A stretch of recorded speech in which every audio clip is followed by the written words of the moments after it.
अस्सलामुअलैकुम नाज़रीन, मैं रईस आज़म हैदी कोलकाता इंडिया से हिकायत सहाबा पेश कर रहा हूँ। समाअत फरमाएँ। हज़रत अबू बकर की साहबजादी अस्मा की तंगदस्ती और मेहनत व मुशक्क़त। हज़रत अस्मा बिन अबी बकर हज़रत अबू बकर की बेटी और अब्दुल्ला बिन ज़ुबैर की वालदा और हज़रत आयशा की सौतेली बहन मशहूर सहाबियात में हैं। शुरू ही में मुसलमान हो गई थी। कहते हैं कि 17 आदमियों के बाद ये मुसलमान हुई थी।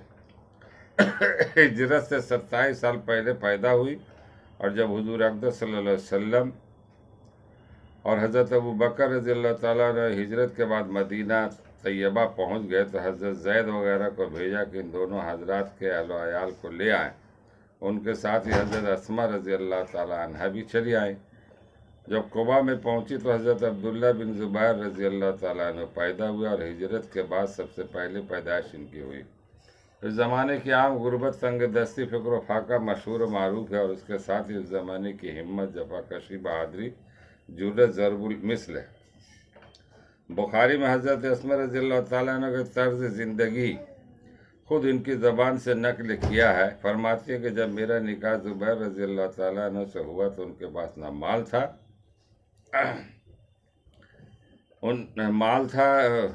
मेरा निकाह ज़ुबैर रज़ियल्लाहु ताला अन्हु से हुआ तो उनके पास ना माल था, ना जायदाद, ना कोई खादिम काम करने वाला, ना कोई और चीज़।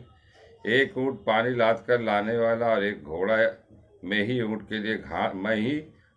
के लिए घास वगैरह लाती थी और खजूर की गुठलियाँ कूट कर दाना के तौर पर खिलाती थी।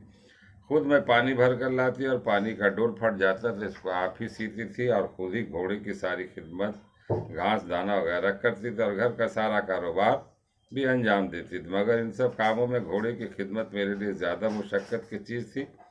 रोटी अलबत्ता मुझे अच्छी तरह पकानी नहीं आती थी तो मैं आटा गूँथ कर अपने पड़ोस के अंसार औरतों के यहाँ ले जाती। वो बड़ी सच्ची मुखलिस औरतें थी, मेरी रोटी भी पका देती थी। हुज़ूर अक़दस सल्लल्लाहु अलैहि वसल्लम ने मदीना पहुँचने पर ज़ुबैर रज़ियल्लाहु ताला अन्हु की एक ज़मीन जागीर के तौर पर दे दी जो 2 मील के करीब थी। मैं वहाँ से अपने सर पर खजूर की गुठलियाँ लाद कर लाया करती थी। मैं एक मतलब इसी तरह आ रही थी या गिठरी मेरे सर पर थी। रास्ता में हुज़ूर अक़दस सल्लल्लाहु अलैहि वसल्लम मिल गए, ऊँट पर तशरीफ़ ला रहे थे और अंसार की एक जमात साथ थी। हुज़ूर सल्लल्लाहु अलैहि वसल्लम ने मुझे देख कर ऊँट ठहराया और उसको बैठने का इशारा किया ताकि मैं इस पर सवार हो जाऊँ। मुझे मर्दों के साथ जाते हुए शर्म है और ये भी ख्याल है कि ज़ुबैर रज़ियल्लाहु ताला अन्हु को गैरत बहुत ही ज़्यादा है, इनको भी नहीं ये नागवार होगा। हुज़ूर अक़दस सल्लल्लाहु अलैहि वसल्लम मेरे अंदाज से समझ गए कि मुझे इस पर बैठते हुए शर्म आती है। हुज़ूर सल्लल्लाहु अलैहि वसल्लम तशरीफ़ ले गए। मैं घर आई और ज़ुबैर रज़ियल्लाहु ताला अन्हु को किस्सा सुनाया, किस तरह हुज़ूर सल्लल्लाहु अलैहि वसल्लम मिले और इरशाद हो रहा, मुझे शर्म आया, तुम्हारी गैरत का भी ख्याल है। ज़ुबैर रज़ियल्लाहु ताला अन्हु ने कहा कि खुदा की कसम, तुम्हारा गुठलियाँ सर पर रख कर लाना मेरे लिए इससे बहुत ज़्यादा गिरा है। मगर मजबूरी ये थी कि ये हजरात तो खुद तो ज़्यादातर जहाद में और दीन के दूसरे उमूर में मशगूल रहते थे, इसलिए घर के कारोबार आमतौर पर औरतों को ही करना पड़ते थे। इसके बाद मेरे बाप हज़रत अबू बकर रज़ियल्लाहु ताला अन्हु ने एक खादिम जो हुज़ूर सल्लल्लाहु अलैहि वसल्लम ने उनको दिया था मेरे पास भेज दिया, जिसकी वजह से घोड़े की खिदमत से मुझे खलासी मिली।